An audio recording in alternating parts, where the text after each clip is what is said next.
अस्सलामुअलैकुम नाजरीन, आप लोग देख रहे हैं रियल चैनल पे दक्कनी खबरनामा। सबसे पहले देखेंगे अहम खबरें।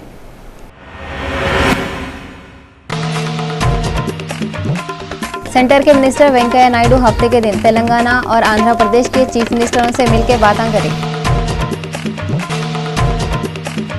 इंडिया के पीएम नरेंद्र मोदी इतवार के दिन 17 सालों के बाद नेपाल का दौरा करने के वास्ते जा रहे हैं। उत्तर प्रदेश के डिस्ट्रिक्ट सहारनपुर में हफ्ते के दिन हालात कंट्रोल में है, सो देख के सुबह 9 बजे से शाम 7 बजे तक कर्फ्यू हटा दिए। केरला के कालीकट इंटरनेशनल एयरपोर्ट पे एयर इंडिया की फ्लाइट का टायर फट गया। कुछ भी हादसा नहीं हुआ, पूरे मुसाफिरान सही सलामत है कहते। हफ्ते के दिन चीन की फैक्ट्री में ब्लास्ट होने से 65 मजदूरों की मौत हुई, 100 लोगों को मारा लगे।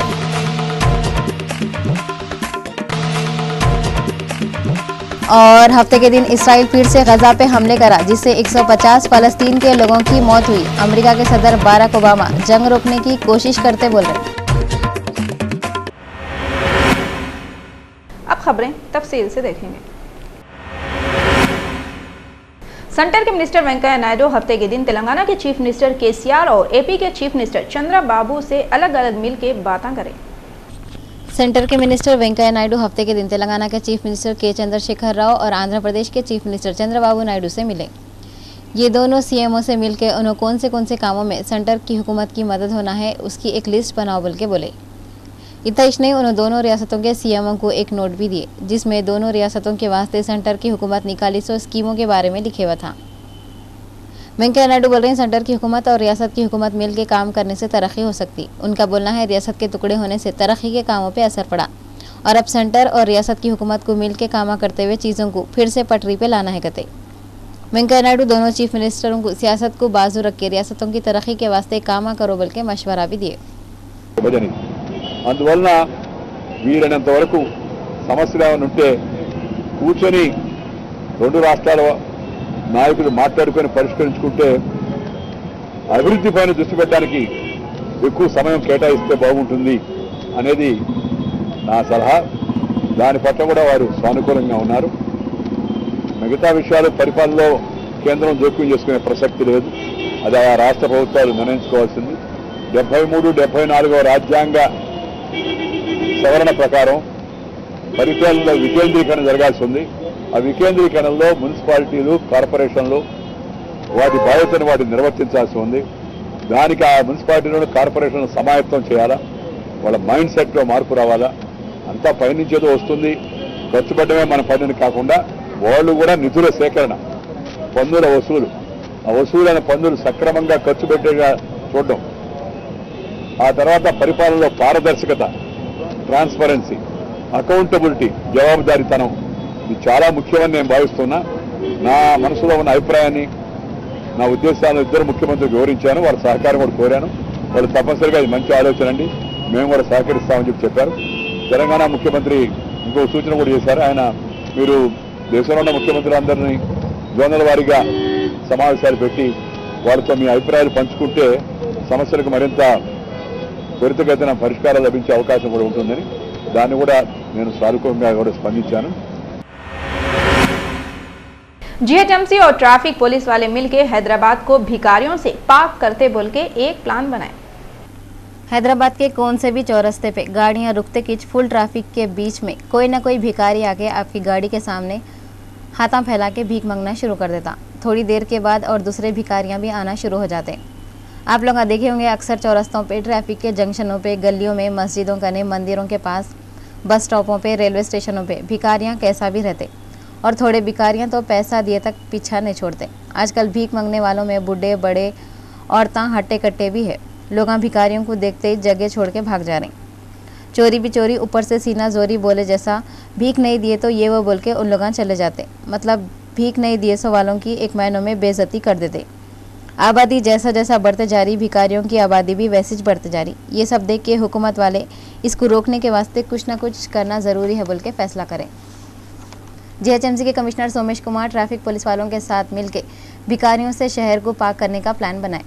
भिखारियों को पकड़ के हुकूमत की तरफ से बनारस और शेल्टरों में रखेंगे। शेल्टर का नाम गौरव सदन रहेगा। यहाँ पे भिखारियों को रख के नौकरियाँ देंगे और साथ साथ भिखारियों को इलाज और पढ़ाई की सहूलत भी देंगे। ऑफिसर बोले जो कम उम्र के बच्चे भीख मांग रहे हैं उनको स्कूल भेजने का इंतज़ाम करेंगे और जो नौजवान भिखारियाँ हैं उनको कामों पे लगा देंगे। ट्रैफिक पुलिस वाले बोले चौरस्तों पे भिखारियों की तरफ से एक्सीडेंट भी हो रहे हैं। ये काम ट्रैफिक पुलिस और GHMC वाले मिलके करते। इंडिया के पीएम नरेंद्र मोदी की बीवी यशोदाबेन मोदी की लंबी उम्र और कामयाबी के वास्ते एक मंदिर में पूजा करें। नरेंद्र मोदी अपनी बीवी यशोदाबेन को भूल गए तो भूल गए, मगर यशोदा उनकी याद को दिल से अभी तक नहीं निकाल सके। नरेंद्र मोदी शादी के थोड़े दिनों के बाद ही तुम कौन की मैं कौन की बोले जैसा यशोदाबेन को छोड़ के चले गए थे। बाद में उन्होंने सियासत में आने के बाद तो सियासत कुछ अपना घर बार और अपनी ज़िंदगी समझ लिए। उन्होंने यशोदाबेन उनकी बीवी है बोल के भूल ही गए। इलेक्शन में हिस्सा लेने फॉर्म भरते वक्त उन्होंने अपने आप को कुंवारा भी बताए करते। नरेंद्र मोदी सियासत में तरक्की करते करते PM भी बन गए, मगर यशोदाबेन बेचारी कोई फिल्मी हीरोइन के जैसा अपने हीरो का इंतज़ार करते रहे। उन्होंने पहले टीचर अब रिटायर्ड टीचर बने रहे। नरेंद्र मोदी PM के वास्ते ठहरे वक्त भी यशोदाबेन उनकी कामयाबी के वास्ते दुआएं मांग रहे थे, पूजा कर रहे थे। अब भी उन्होंने पालनपुर के वीरभद्रा महाराज मंदिर में मोदी के वास्ते मन्नता मांग रहे। ये मंदिर में श्रावण के महीने में गुजरात से हजारों लोग पूजा करने आते। पंजाब के कांग्रेसी लीडर जगमीत सिंह ब्रॉड के बयान पे पूरे सियासी हलकों में बलवा पुकारा चल रहा। इन्हों सोनिया गांधी और राहुल गांधी को 2 सालों के वास्ते छुट्टी लियो बोले कहते। पंजाब के एक बड़े कांग्रेसी लीडर जगमीत सिंह ब्राड बोले कहते लोकसभा के नतीजे को देखते हुए सोनिया गांधी और राहुल गांधी 2 सालों के वास्ते छुट्टी लेके हाईकमान दूसरों को दे देना और मशवरे देने वालों को भी घरों को बिठा देना। ये खबर जैसे ही 2 अगस्त को टीवी चैनलों पे आई, पूरे सियासी लोग आंग झटक के तैयार हो गए। कोई कुछ बोल रहा, कोई कुछ बोल रहा, कोई औंट रहा तो कोई खुश हो रहा। उसके बाद परेशान होकर खुद जगमीत सिंह ब्राड बोले मैं पार्टी को मजबूत करने की बात बोला था, किसको भी छुट्टी पे जाओ मैं कहीं को बोलूँगा। मीडिया वाले मेरी बात को 1% भी नहीं समझे। मेरा निशाना सोनिया और राहुल नहीं है। ब्राड अपने बयान से पलटी खाते हुए ये भी बोले सोनिया गांधी और राहुल गांधी से मुल्क के करोड़ों लोगों को उम्मीद है, मैं उन लोगों के बारे में गलत सलत कैसा बोल सकता हूँ। मैं सोनिया गांधी और राहुल गांधी को 2 साल के वास्ते देश का दौरा करके लोगों से मिलो बोल के मशवरा दिया था।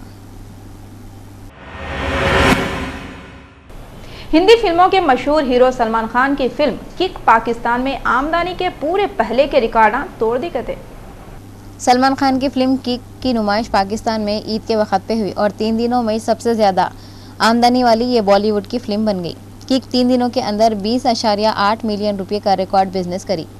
कराची के गालिब थिएटर के मैनेजर का बोलना है लोग फिल्म देखने के वास्ते उड़ी पड़ सो देख के मॉर्निंग शो भी चला रहे। इन्होंने बोले बॉलीवुड की कौन सी भी फिल्म पाकिस्तान में अब तक 3 दिन के अंदर ऐसा रिकॉर्ड बिजनेस नहीं करी थी कहते। इंडिया के मशहूर शो कौन बनेगा करोड़पति के 8वें सीजन में अमिताभ बच्चन के साथ सबको हंसाने वाले कपिल शर्मा भी दिखेंगे कहते। बहुत जल्दी कौन बनेगा करोड़पति का 8वां सीजन शुरू होने वाला है और ये शो के मेज़बान अमिताभ बच्चन है। और अब शो के पहले मेहमान कौन है बोले तो कॉमेडी नाइट के कपिल शर्मा है। वो इस कपिल शर्मा जो हर हीरो हीरोइन की टांग खींचते और लोगों को हंसाते। अमिताभ बच्चन अपने ब्लॉग पे लिखे कि ये शो के पहले मेहमान कपिल शर्मा है कहते और उनके साथ शूटिंग भी हो गई। कपिल के शो कॉमेडी नाइट्स में हर फिल्म स्टार अपनी फिल्मों की प्रमोशन के वास्ते जाते रहते और अमिताभ बच्चन भी कपिल के शो में मेहमान बनके थोड़े दिन पहले गए थे।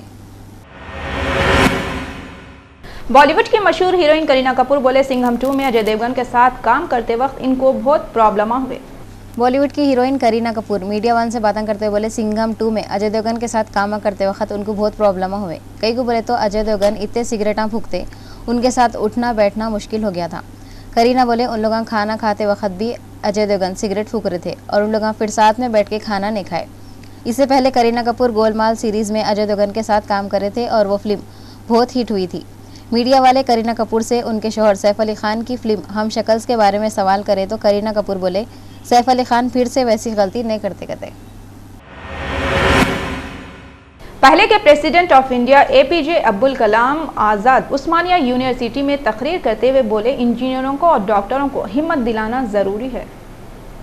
पहले के प्रेसिडेंट और मशहूर scientist doctor APJ Abdul Kalam उस्मानिया यूनिवर्सिटी में तकरीर करते हुए बोले अगर हम लोग डॉक्टरों और इंजीनियरों की हिम्मत बढ़ाए तो ये लोग करिश्मे कर सकते। इन्हों बायोमेडिकल साइंस के सेमिनार में बोले डॉक्टरों और इंजीनियर अपने पेशों में बिजी रहते उनकी हिम्मत बढ़ाने से ये डॉक्टर और इंजीनियर मुल्क को तरक्की दे सकते कहते।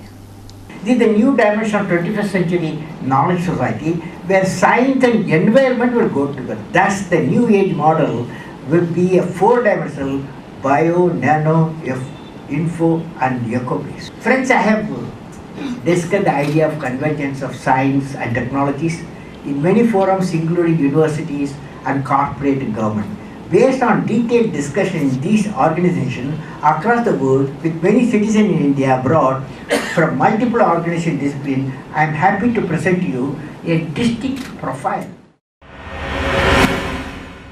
आंध्र प्रदेश के chief minister N Chandrababu Naidu बोल रहे हैं इनकी रियासत को ब्रांड एम्बेसडर की कोई जरूरत नहीं है कहते। आंध्र प्रदेश के चीफ मिनिस्टर चंद्रबाबू नायडू बोल रहे हैं उनकी रियासत आंध्र प्रदेश पहले से बहुत मशहूर है और उसको ब्रांड एम्बेसडर की जरूरत नहीं है। उनका बोलना है मुल्क के कोने कोने से लोग आंध्र प्रदेश को आ रहे हैं और इन्होंने ये यकीन जाहिर करे कि रियासत की तरक्की के वास्ते सही तरीके से काम करे तो आंध्र प्रदेश और भी मशहूर हो जाता।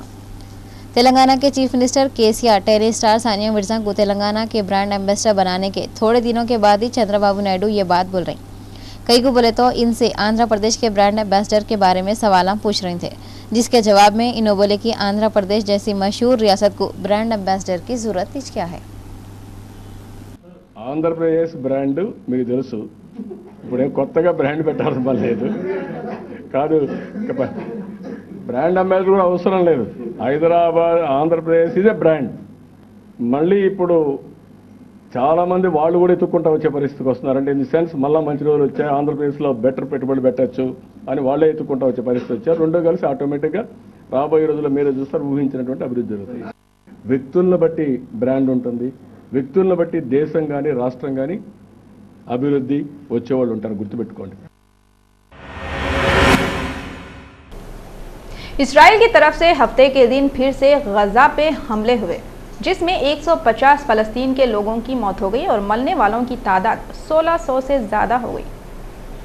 हमास वाले गजा पट्टी में इसराइल के फौजियों पर जानलेवा हमले और एक ऑफिसर के गायब होने की जिम्मेदारी अपने ऊपर ले लिए और साथ में ये भी बोले कि यह हमला अमेरिका और यूएनओ की कोशिशों से हुई थी, सो जंगबंदी से पहले हुआ था होगा।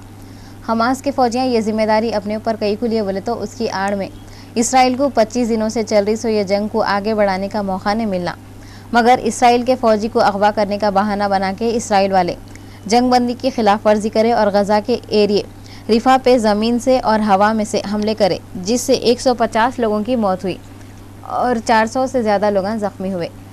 ये हमले में मरने वालों को मिला के 8 जुलाई से अब तक 16,000 से ज़्यादा लोगों की मौत हुई और ये हमले में मरने वालों को मिला के 8 जुलाई से अब तक 1600 से ज़्यादा लोगों की मौत हुई और 7,000 से ज़्यादा लोग ज़ख्मी हैं। दूसरी तरफ अमेरिका के सदर बाराक ओबामा बोले गजा पट्टी में जंग को रोकने के वास्ते फिर से उन्होंने कोशिश करते करते पहले की कोशिश कामयाब नहीं हुई, मगर उन्होंने जंग रोकने के वास्ते फिर ट्राई करते बोल रहे हैं। आप लोगों को याद होगा जुमा को हमास और इसराइल के बीच में 72 घंटों के वास्ते जंगबंदी थोड़ी देर में टूट गई। अमेरिका वाले इसराइल को बेकसूर शहरियों पर बमा गिराने से नहीं रोक सक रहे, मगर फ़लस्तीन की तंजीम हमास को किडनैप करे सो इसराइल के फौजी को फौरी छोड़ दो बोल रहे हैं। चीन की एक फैक्ट्री में ब्लास्ट होने से 65 लोगों की मौत हुई और 100 लोग जख्मी हुए। चीन के जिंगसो सूबे के कंशान सिटी में है सो एक फैक्ट्री में हफ्ते को एक ब्लास्ट हुआ, जिससे 65 लोगों की मौत हुई और 100 से ज़्यादा लोगों को मारने लगे। वहाँ की न्यूज़ चैनल की रिपोर्ट के हिसाब से शंघाई में एक धाता बनाने के कारखाने में एकदम से धमाका हो गया और कारखाने में काम कर रहे थे सो 65 मजदूरों की मौत हो गई कहते। इंडिया के प्राइम मिनिस्टर नरेंद्र मोदी इतवार के दिन नेपाल का दौरा करने वाले हैं। 17 सालों के बाद इंडिया के पीएम का ये नेपाल का दौरा रहेगा। इंडिया के पीएम नरेंद्र मोदी 3 अगस्त को दिन के 10:50 पे काठमांडू के एयरपोर्ट पे रहेंगे। वहाँ पे उनका वेलकम नेपाल के पीएम करेंगे। नेपाल में नरेंद्र मोदी को 19 तोपों की सलामी देंगे कहते। इंडिया और नेपाल के प्राइम मिनिस्टर पावर सेक्टर पे साइन करेंगे बोल के मालूम हुआ। नरेंद्र मोदी का ये नेपाल का दौरा 2 दिन का है। उन्होंने 3 अगस्त और 4 अगस्त को नेपाल में रहेंगे। मोदी पीर के दिन नेपाल के एक मशहूर मंदिर का दर्शन करने वाले हैं। मोदी नेपाल आ रहे हैं बोल के वहाँ पे सिक्योरिटी के ज़बरदस्त इंतजाम हो रहे हैं। नरेंद्र मोदी प्राइम मिनिस्टर बने जब से अब तक उनका ये तीसरा बाहर के मुल्क का दौरा है। उन्होंने सबसे पहले भूटान को गए थे, उसके बाद ब्राज़ील को गए, अब उन्होंने नेपाल को जा रहे हैं। नरेंद्र मोदी पड़ोसी मुल्कों से ताल्लुकात बढ़ाना चाह रहे हैं जैसा मालूम हो रहा। उन्होंने हलफ लेते वक्त भी पड़ोसी मुल्कों के बड़े बड़े लीडरों को दावत दिए थे। पीएम बनने के बाद भी पड़ोसी मुल्कों का दौरा कर रही। मोदी छोटे छोटे मुल्कों को पहले अहमियत दे रही। ये उन्हें बहुत होशियारी का काम कर रही। हर काम की शुरुआत ऐसी करे तो अच्छा रहता। पहलवानी का शौक़ हुआ तो पहले छोटे छोटे पहलवानों से जोरान लेना पड़ता, बाद में बड़े पहलवानों से लड़ सकते। मोदी जल्दी अमेरिका के सदर से भी मिलने वाले हैं। इससे पहले उन्होंने बाहर के दूसरे लीडरों से मिलकर प्रैक्टिस कर ले रहे हैं। जैसा है बड़े लोग सही बोलते, रफ्ता रफ्ता पोख्ता बाशिद, आदमी हल्लू हल्लू परफेक्ट होता। On 3rd August, Prime Minister will have meetings both in a restricted format as well as delegation level talks with Prime Minister Sushil Koirala. Prime Minister Sushil Koirala is also hosting a banquet in Prime Minister's honor. On the same day, Prime Minister has been invited to be the first foreign leader to address the Constituent Assembly cum Parliament of Nepal. He will meet President Ram Baran Yadav, who has also graciously invited Prime Minister to a lunch he is hosting in his honor.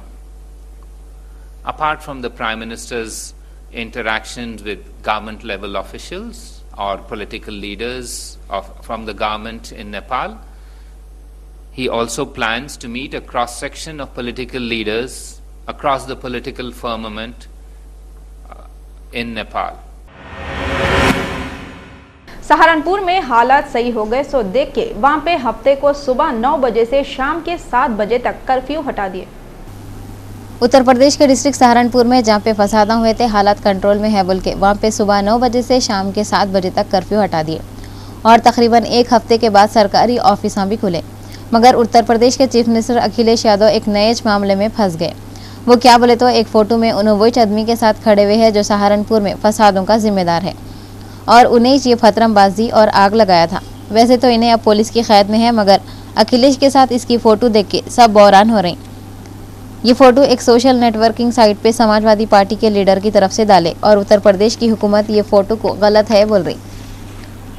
एक officer का बोलना है कि CM कितने की लोगों से मिलते रहते और ये फ़ोटो में वो आदमी के साथ दूसरे लोग भी है और ये फ़ोटो ऐसे लोग फैला रहे हैं जिनका मकसद हुकूमत को बदनाम करना है। इन्होंने बोल रहे हैं सहारनपुर में फसाद के जिम्मेदारों के खिलाफ हुकूमत एक्शन लेती करते। कर्फ्यू में ढील पूरे शहर में 10 बजे से शाम के 6 बजे तक रहेगी।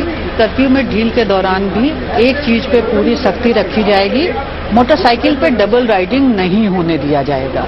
इसीलिए आपके चैनल के माध्यम से मैं समस्त नगरवासियों से अपील करती हूँ कि मोटरसाइकिल पे डबल राइडिंग ना करें।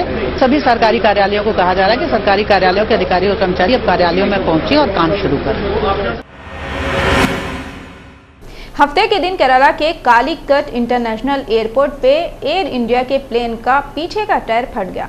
कुछ भी नुकसान नहीं हुआ और मुसाफिर भी सेफ है कहते।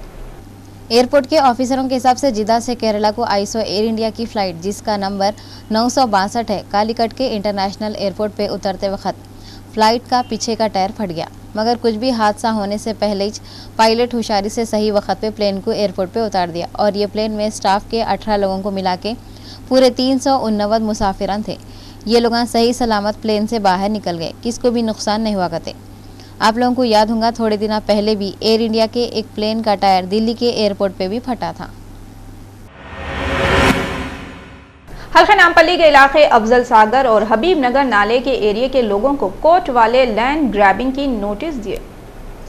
अफजल सागर और हबीब नगर नाले के आजू बाजू रहने वाले लोगों को कोर्ट की तरफ से नोटिस मिलने के बाद उन लोगों बौरान हो गए और एमआईएम के एमएलए जाफर हसन मेराज तक अपनी बात को एरिया के सदर सरदार अली के जरिए पहुंचाए। उसके बाद में एरिया के सदर सरदार अली के घर पे एक मीटिंग हुई जिसमें कारपोरेटर गौस और मिर्जा बरकत बेग भी थे। एमएलए जाफर हसन मेराज बोले घबराने की जरूरत नहीं है, एक वकील को ठहरा के घरों को नुकसान नहीं हुए जैसे कामा करते कहते और उन्होंने यकीन दिलाए इतने पूरे घरों को उन्होंने तोड़ने नहीं देंगे कहते। अफजल सागर में लैंड ग्रैबिंग कोर्ट से जो सीताराम बाग से लेकर पूरा अफजल सागर तक हर घर को नोटिस आई हुई थी कोर्ट से। उस सिलसिले के अंदर यहाँ की आवाम बहुत परेशान थी। एक मीटिंग तलब की जिसके ऊपर बैरिस्टर असदुद्दीन अवैसी साहब ने मुझसे कहा कि जाइए जाकर मालूमात कीजिए क्या है। तो मेरे साथ में यहाँ के मल्लापल्ली कारपोरेटर जनाब गौस भाई साहब और मजलिस इत्तेहादुल मुस्लिमीन के एरिए के सदर मोतमदीन, एक्टिव वर्कर और महल्ले के काफ़ी सौों की तादाद में जो लोग नोटिस लेके परेशान थे उन लोग मौजूद थे, तो उनसे ख़ास डिस्कशन किया गया। ये लैंड ग्रैबिंग कोर्ट से यहाँ पे जो अवाम को नोटिस दी गई है उस नोटिस के ऊपर तफसीली बातचीत हुई। इंशाअल्लाह ताला जो भी क़ानूनी हैसियत से इसको फ़ाइट करना है ज़रूर ब ज़रूर फ़ाइट करेंगे और मजलिस इत्तेहादुल मुस्लिमीन किसी कीमत पे ऐसी कोई चीज़ भी बर्दाश्त नहीं करेगी और यहाँ की आवाम परेशान होने की कोई ज़रूरत नहीं है। इंशाअल्लाह ताला मजलिस इत्तेहादुल मुस्लिमीन आप लोग के साथ है, आपको कोई कुछ नहीं हो सकता, इसका एश्योरेंस जमात की तरफ से मैं दे रहा हूँ। 125 नहीं काफ़ी टोटल करीब 688 घर हैं यहाँ वो जिसको नोटिस वसूल हुई बल्कि इत्तला मिली, ऐसे और ज़्यादा घर भी होंगे, मगर ये सब चीज़ एक साजिश के तौर पे की जा रही है, मगर हम ये साजिश को कामयाब होने नहीं देंगे। रोड टेढ़ी बिंगी होने की वजह से एक गाड़ी 20 फीट नीचे गिर गई। गाड़ी चलाने वाला जख्मी हो गया। आप लोग नुमाइश में मौत का कुआं तो देखते होंगे। वहाँ पे मोटरसाइकिल या मोटर चलाने वाले अपनी जान पे खेल के आपसे पैसे वसूल करते। ये खेल अब आपको साल को साल देखने की ज़रूरत नहीं है। गौर से देखें तो ये तमाशा बल्दिया वालों की मेहरबानी से हर सड़क पे हो रहा। जुम्मा और हफ्ते के बीच की रात 1:30 बजे मासाब टैंक और मेहदीपट्टनम के पास से एक स्कॉर्पियो जिसका नंबर AP 13R 2786 है जारी थी। रोड ऊपर नीचे होने की वजह से गाड़ी 20 फीट नीचे धड़ बोल के गिर गई। चलाने वाला अपनी होशियारी से गाड़ी गिरने से पहले कूद गया, नहीं तो उसका क्या हाल होता था कि क्या है कि। चलो अच्छा हुआ ज़ख्मी हो गया। पब्लिक 108 नंबर को फ़ोन करी और साद को उस्मानिया को लेके चले गई। गाड़ी को हुमायूं नगर पुलिस स्टेशन ला लिए। पुलिस इसकी इंक्वायरी कर रही। तेलंगाना के इंफॉर्मेशन टेक्नोलॉजी के लीडर तारिक रामाराव बोले, हैदराबाद में मेट्रो रेल लोगों के वास्ते TRS का तोहफा है। कहते TRS हुकूमत मेट्रो रेल की मुखालिफ नहीं है। ये बात तेलंगाना के इंफॉर्मेशन टेक्नोलॉजी व पंचायत राज के तारक रामाराव बोले। हैदराबाद में मेट्रो रेल की तामीर जल्दी पूरी हो जाती कहते। KTR metro rail and technology institute का इनाग्रेशन करते हुए TRS हुकूमत ग्रेटर हैदराबाद के लोगों के वास्ते मेट्रो रेल एक तोहफा है। KTR ये बात साफ कर दी है कि इस प्रोजेक्ट से हुकूमत को कोई भी एतराज़ नहीं है।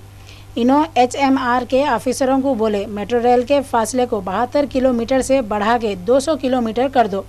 HMR के मैनेजिंग डायरेक्टर NVS रेड्डी बोले मेट्रो रेल के कामों को किसी भी सूरत में रोकेंगे नहीं। असेंबली और मौजमजाही मार्केट के एरियो में ज़मीन के अंदर से रेलवे लाइना नहीं बिछाएंगे कहते। ఒక అంతర్జాతీయ ప్రమాణాలతో కూడిన మెట్రో ప్రాజెక్ట్ ఏదైతే మన హైదరాబాద్ నగరంలో ఆల్రెడీ జరుగుతూ ఉందో, శరవేగంగా పనులు పూర్తి చేసుకుంటూ ఉందో మీ అందరికీ కూడా తెలుసు. హైదరాబాద్ మెట్రో రైల్ ప్రాజెక్టు మన దేశంలో జరుగుతున్న ఏ మెట్రో రైల్ ప్రాజెక్ట్ కంటే కూడా శరవేగంగా పురోగమిస్తున్న విషయం మీ అందరికీ కూడా తెలుసు. మొన్ననే నిజానికి 10వ వయాడాక్ట్ను కూడా మనం చేసుకోవడం అత్యంత త్వరితగతిన ఈ కార్యక్రమం జరిగిన విషయం కూడా తెలుసు.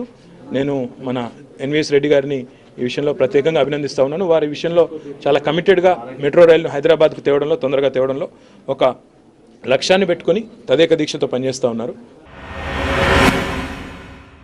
तेलंगाना के चीफ मिनिस्टर चंद्रशेखर राव फिर एक बार साफ बोल दिए, सिर्फ तेलंगाना के स्टूडेंट को फीस देते कहते।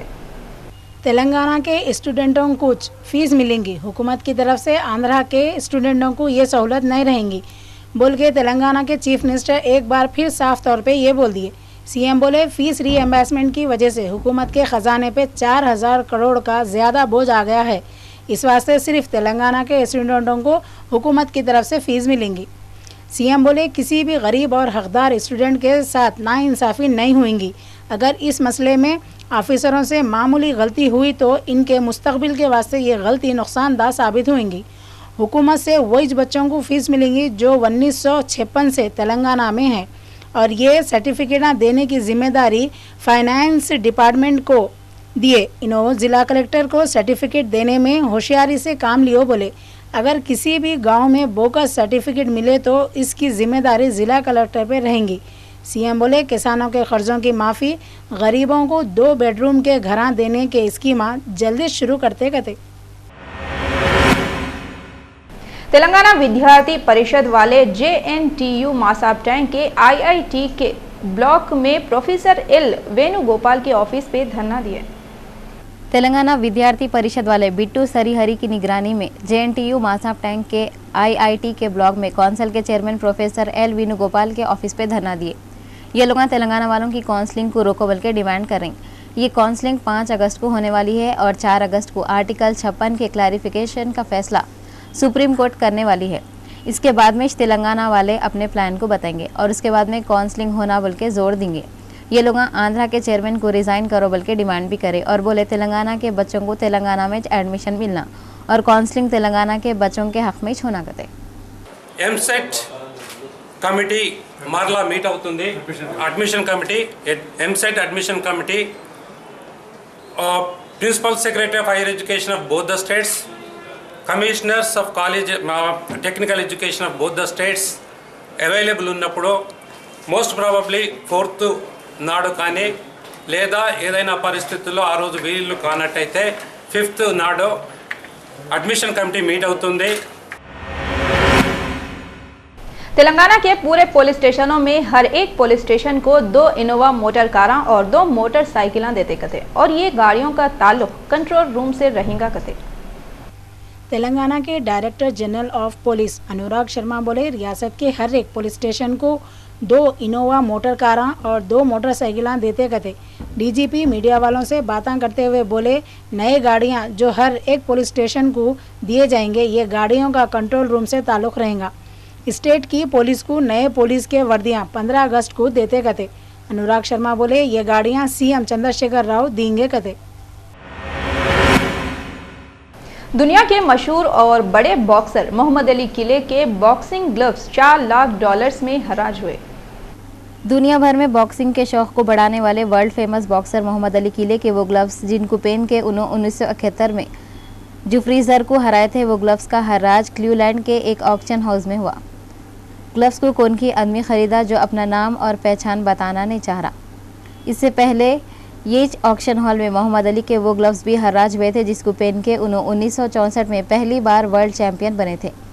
मोहम्मद अली किले के ये ग्लव्स $8.5 लाख में हराज हुए थे। तेलंगाना में कंप्लीट सर्वे करने CM चंद्रशेखर राव का फैसला। सर्वे के दिन 19 अगस्त को तातील रहेंगी कहते हैं। हुकूमत तेलंगाना रियासत में 19 अगस्त को कंप्लीट सर्वे करने का फैसला करी। चीफ मिनिस्टर के चंद्रशेखर राव ने रिन्यूअल ऑफिसरों के साथ एक मीटिंग करे और बोले 19 अगस्त को पूरे लोग अपने घरों में रहना ज़रूरी है। कई को बोले तो जो लोग हकीकी तौर पे हुकूमत के तरक्की के प्रोग्रामों से फ़ायदा नहीं उठा सक रहे इस वास्ते सर्वे के दिन छुट्टी रहेंगी। इस सर्वे में टीचरां और पुलिस वाले भी शामिल रहेंगे। पूरे स्टेट में सिर्फ 21 दिन में ये सर्वे पूरा कर लेते कहते। सुबह से शाम तक अफसरां हर गांव में हर एक ख़ानदान का जायज़ा लेंगे और पूरी तफसील कंप्यूटर में रहेंगी। ये कंप्लीट सर्वे पूरे ख़ानदानों की तफसील हुकूमत के पास रहेंगी तो सही लोगों तक हुकूमत के तरक्की के प्रोग्रामों का फ़ायदा पहुँचेगा। ये काम करते वक्त ऑफिसरों को खुलूस नीयत, डिसिप्लिन और पाबंदी के साथ लोगों के सही तफसीलात जमा करके हुकूमत को देना है। KCR बोले गरीब लोगों को वजीफ़े के अलावा घरां भी देते गए। ये मीटिंग में deputy chief minister, revenue minister Mohammed Mahmood Ali के अलावा E राजेंद्र, KT रामाराव, पोचाराम श्रीनिवास और कई लीडर आए थे। सलमान खान की फिल्म किक पाकिस्तान में भी धूम मचा रही, मगर कराची की कापरी थिएटर पे 2 आदमियां हैंड ग्रेनेड फेंक के भाग गए। ये हमले में 2 जने जख्मी हो गए। कराची के senior police officer Imran Shaukat बोले कापरी सिनेमा के दरवाजे के पास 2 आदमियां मोटरसाइकिल पे आए करते और फुर्ती के साथ ग्रेनेड फेंक के गायब हो गए। ये लोग ऐसा कई को करें, वो लोग सलमान खान को पसंद नहीं करके ऐसा करे या थिएटर को नुकसान पहुंचाना चाह रहे थे या फिर वो लोग दहशत फैलाना चाह रहे। पुलिस ये हमले का क्या मतलब है मालूम करने की कोशिश कर रही। पाकिस्तान में ईद के छुट्टियां होने से थिएटर हाउसफुल जा रही। सलमान खान की फिल्म किक तो पाकिस्तान में बहुत ही अच्छा बिजनेस करी। इंडिया के मशहूर producer director Muzaffar Ali Rajiv Gandhi national Sadbhavana award के वास्ते सेलेक्ट हुए। मुजफ्फर अली बॉलीवुड की फिल्म उमराव जान में ज़बरदस्त डायरेक्शन दिए बोल के राजीव गांधी नेशनल सद्भावना अवार्ड के वास्ते उनको सेलेक्ट करे। ये अवार्ड में एक सर्टिफिकेट और 5 लाख रुपए का नकद इनाम है कहते। 69 साल के प्रोड्यूसर, डायरेक्टर, सोशल मेंबर और ज़बरदस्त शायर मुजफ्फर अली को अवार्ड देने का फैसला Rajiv Gandhi national Sadbhavana award committee वाले एक मीटिंग में करें। मुजफ्फर अली लखनऊ में पैदा हुए थे और उन्होंने 16 से ज़्यादा फिल्मों में डायरेक्शन दिए। साल 2005 में उनको पद्मश्री अवार्ड भी मिला था। अब 22वां सद्भावना नेशनल अवार्ड ये महीने की 20 तारीख को राजीव गांधी के पैदाइश के दिन जवाहर भवन में उनको देते गए। ये अवार्ड देना शुरू करे जब से अब तक सोनिया गांधी लोगों में अवार्ड दे रहे गए। ये अवार्ड को लेने वालों में मदर टेरेसा, के.आर. नारायण, उस्ताद बिस्मिल्लाह खान, लता मंगेशकर, सुनील दत्त, दिलीप कुमार, उस्ताद अमजद अली खान और मौलाना वहीदुद्दीन खान भी है गए। नेपाल में शहंशाहियत और हिंदू सियासी जमात के लीडर कमल थापा बोले, हम नेपाल को हिंदू मुल्क की हैसियत देने के वास्ते नरेंद्र मोदी की मदद नहीं लेते कहते। राष्ट्रीय प्रजातंत्र पार्टी के सदर कमल थापा बोल रहे हैं, नेपाल हिंदू है या सेकुलर स्टेट है, ये उनके मुल्क का मामला है। इन्होंने बोले, हमारे मामले में कोई भी दूसरे मुल्कों वाले टांगा अड़ाने की और फ्री के मशवरे देने की कोई ज़रूरत नहीं है। हम ये मामले को हमारे मुल्क में सुलझा लेंगे। आरआरपी नेपाल की पार्टी नेपाल में शहंशाहियत को बर्खास्त करो और नेपाल को हिंदू मुल्क बनाओ बोल रही। 2008 में नेपाल को सेकुलर जमहूरिया बना दिए थे। थापा बोले, मोदी भारतीय जनता पार्टी के लीडर है जो हिंदू मजहब की तरफदार पार्टी है, मगर हम नेपाल को हिंदू मुल्क की हैसियत देने के वास्ते नरेंद्र मोदी से मदद नहीं लेंगे। पुणे के मालनपुर हादसे में मरने वालों की तादाद 76 हो गई। 85 लोग अभी भी मलबे के नीचे दबे हुए है गए। किसी के भी जिंदा बचने की उम्मीद नहीं है बोल रहे। मालनपुर में 4 जनवरी को सुबह के वक्त एक बहुत बड़ा मिट्टी का तोदा गिरने से 40 घर मिट्टी के नीचे दब गए थे। ये 40 घरों में रहने वाले औरतें, मर्दवे, बच्चे, बुढ़े सब मिट्टी के नीचे दब गए थे। एनडीआरएफ के 9 टीमें फंसे हुए लोगों को निकालते जा रही। अभी तक 76 लोगों के लाशों को निकाले।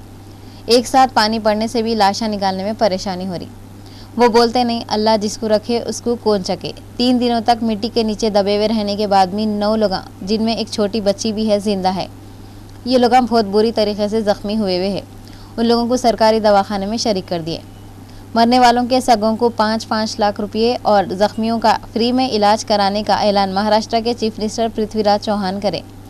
सेंटर की हुकूमत पहले ही एक मरने वाले को 2-2 लाख रुपये देने का ऐलान करी भी है। मलाबार गोल्ड ज्वेलर्स वालों के पास 2 अगस्त को 1 तोला सोने की कीमत ये रही। 22 कैरेट सोने की कीमत 26,843 रुपये और 24 कैरेट सोने की कीमत 28,710 रुपये है कहते। अब अपन तेलंगाना के 10 जिलों के मौसम का हाल क्या है देखेंगे। हैदराबाद ज़्यादा से ज़्यादा 33 दर्जे हरारत और कम से कम 23 दर्जे हरारत। खम्मम ज़्यादा से ज़्यादा 35, कम से कम 26। मेदक ज़्यादा से ज़्यादा 36 और कम से कम 23। वरंगल ज़्यादा से ज़्यादा 32, कम से कम 25। करीमनगर ज़्यादा से ज़्यादा 34 और कम से कम 25।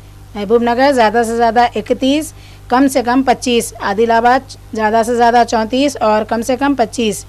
नलगुंडा ज़्यादा से ज़्यादा 35 और कम से कम 26। निज़ामाबाद ज़्यादा से ज़्यादा 34 और कम से कम 23। रंगारेड्डी ज़्यादा से ज़्यादा 31 दर्जे हरारत और कम से कम 22 दर्जे हरारत रिकॉर्ड करे। आखिर में अहम खबरें एक बार फिर देखेंगे।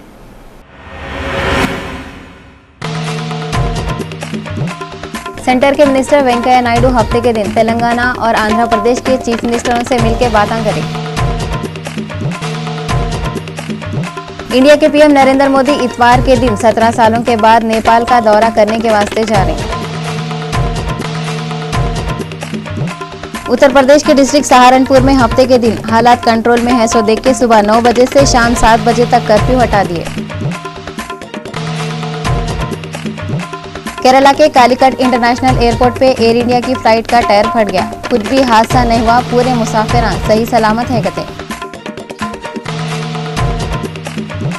हफ्ते के दिन चीन की फैक्ट्री में ब्लास्ट होने से 65 मजदूरों की मौत हुई, 100 लोगों को मारा लगे।